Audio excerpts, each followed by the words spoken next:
para un desembarco en Manila. La mayoría de sus hombres eran japoneses, algunos ronin, o sea samuráis sin amo, y un escueto grupo compuesto de 40 soldados bien entrenados, la mayoría criollos provenientes de la Nueva España e indígenas tlaxcaltecas, curtidos Con razón.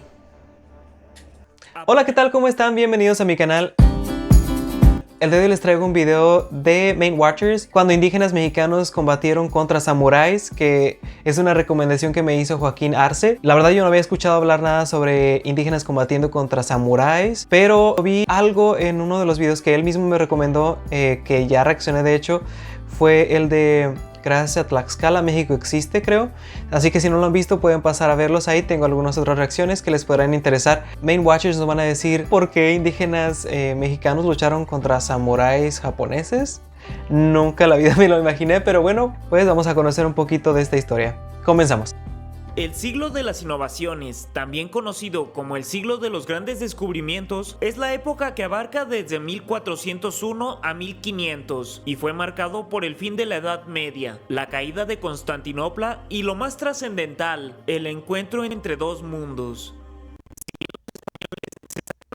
Encontrando tierras excesivamente ricas en todo lo imaginable, no cumplieron su misión principal, que era descubrir una ruta marítima para comerciar con la región Asia-Pacífico. Y aunque animados por el descubrimiento de América, se supone que iban a la India. Alrededor del globo se aventuraron a las aún desconocidas aguas de mar adentro, la ruta de América hacia Asia y viceversa se mantuvo en misterio.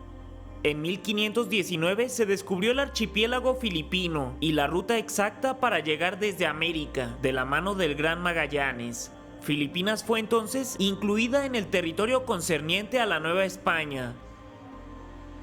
Sí, cuando estuvo bajo el protectorado o mandato de México, bueno, de la Nueva España, que era México en realidad. De hecho, como estaban buscando la ruta para ir a la India, se confundieron, llegaron a América y es por eso que hay la confusión de que nos llaman indios, pero en realidad pues nada que ver. Ocupaba 3 continentes, incluida América, Oceanía y partes de Asia, incluso una pequeña isla en China.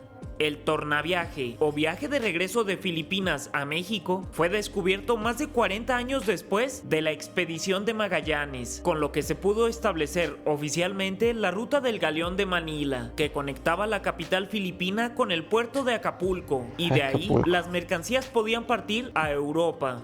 De Filipinas se mandaba al Nuevo Mundo mercancías consideradas entonces como exóticas, como porcelana, té, jade, especias, pieles y seda. Y a su vez desde la Nueva España y Perú partían galeones repletos de plata, con la que se pagaban las mercancías y se abastecía de recursos a Filipinas.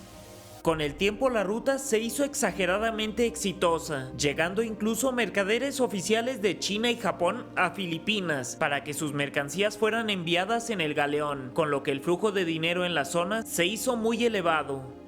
Ver las embarcaciones procedentes de América llegar rebosantes de metales preciosos hizo correr el rumor entre los asiáticos de que las llamadas nuevas tierras descubiertas por los europeos eran increíblemente ricas y estaban repletas de invaluables tesoros, y también le dio a la ciudad de Manila la reputación de ser muy opulenta. El boca a boca y hasta la fecha son territorios muy ricos pero mal aprovechados. Hizo que el rumor llegara hasta los oídos de peligrosos piratas en el sur de Asia, quienes probablemente salivaron imaginando el enorme botín marino que podían obtener. En 1574 se dio el primer intento de invadir las Filipinas novohispanas, de la mano del pirata Lin Feng, conocido como el Señor de la Guerra chino, quien llegó a esas tierras junto con un enorme contingente que las fuentes ubican entre 2.000 y 5.500 guerreros, todos a bordo de unos 60 juncos. Este peligroso grupo se encontraba fugitivo de China por haber cercenado la cabeza de los emisarios del emperador. Esta primera ocasión, aunque los piratas sí lograron hacer un pequeño desastre en los alrededores de Manila, fueron sorpresivamente derrotados por un grupo de unos 600 filipinos, entre los que se encontraban nativos, voluntarios y unos cuantos soldados españoles. No obstante, fue claro que la seguridad en la zona debía incrementarse sustancialmente. Durante los siguientes años y de manera clandestina, los piratas asiáticos establecieron algunos puntos de operación de contrabando en el norte de Filipinas, principalmente en la zona llamada Cagayan, que aunque tranquila, se encontraba a poca distancia de una gran actividad comercial. Una que otra embarcación pirata osaba eventualmente incursionar en las cercanías de Manila, pero bastaban algunos cañonazos para mantenerla a distancia. Tal vez por esas leves apariciones, los españoles fueron bajando la guardia paulatinamente. Sin embargo, aquellas inofensivas naves en realidad se encontraban recopilando toda la información posible para realizar un ataque en el momento oportuno.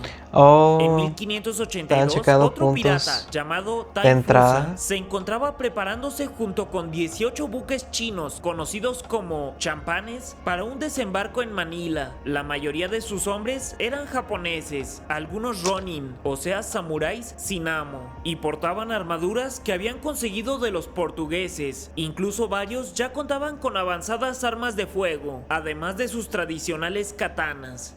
Los centinelas españoles lograron divisarlos a tiempo y organizaron rápidamente todas las defensas que pudieron, dando como resultado un escueto grupo compuesto de 40 soldados bien entrenados, la mayoría criollos provenientes de la Nueva España e indígenas tlaxcaltecas, curtidos con razón.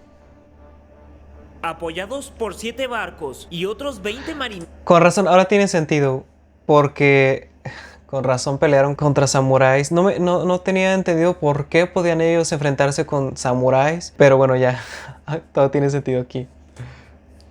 Las defensas se colocaron en movimiento y se dirigieron a hacerles frente, encontrándose más adelante con la flota de Tai Fusa, cuyas fuerzas ya habían construido un fuerte improvisado en tierra firme.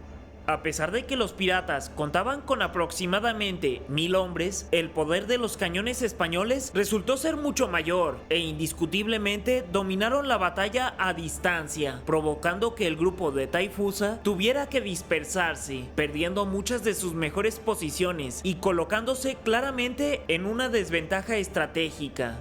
Algunos de los piratas, acorralados, decidieron huir a nado por un río cercano, pero no contaron con el peso de la armadura que tenían puesta, que provocó que se hundieran y perecieran en las frías aguas. Ya con sus mayores cartas neutralizadas, los piratas de Tai Fusa decidieron empezar a negociar con las autoridades españolas, aunque sus ofertas de tregua fueron rechazadas.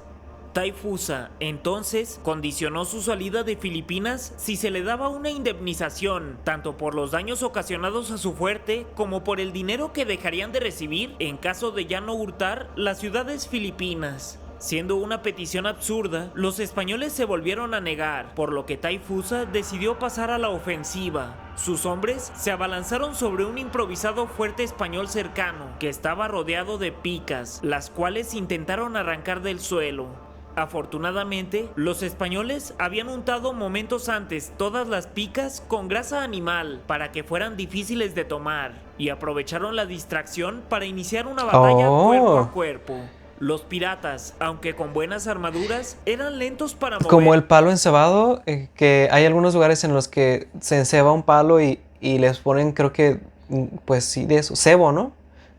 No sé qué sea cebo, si es lo mismo que grasa animal, lo que sea, pero es muy resbaladizo y pues antes usaban estas tácticas para retrasar la destrucción de los fuertes. Qué interesante. Y no pudieron con el asombroso poder tlaxcalteca, por lo que optaron por hacer una retirada definitiva.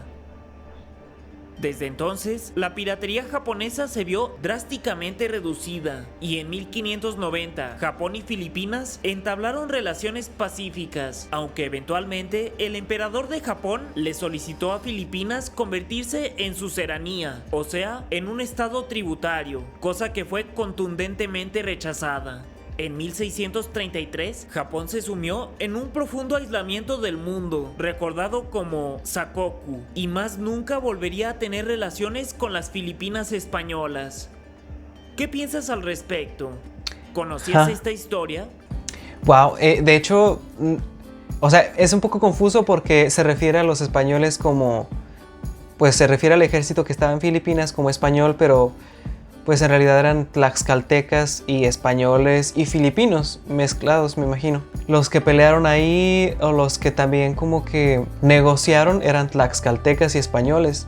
Qué interesante, nunca había escuchado esta historia de los tlaxcaltecas allá luchando en Filipinas y nada de samuráis. Pero está bueno saberlo, está interesante. Comenten ustedes qué les pareció, si tienen algún otro video que quieran que reaccione. Lo mismo, comediantes o lo que sea, pueden dejarlo en los comentarios. Si les gustó el video, dejen su like. Y si no están suscritos, suscríbanse por favor, que eso me ayuda bastante. Y bueno, pues nos vemos en el próximo video. Hasta luego.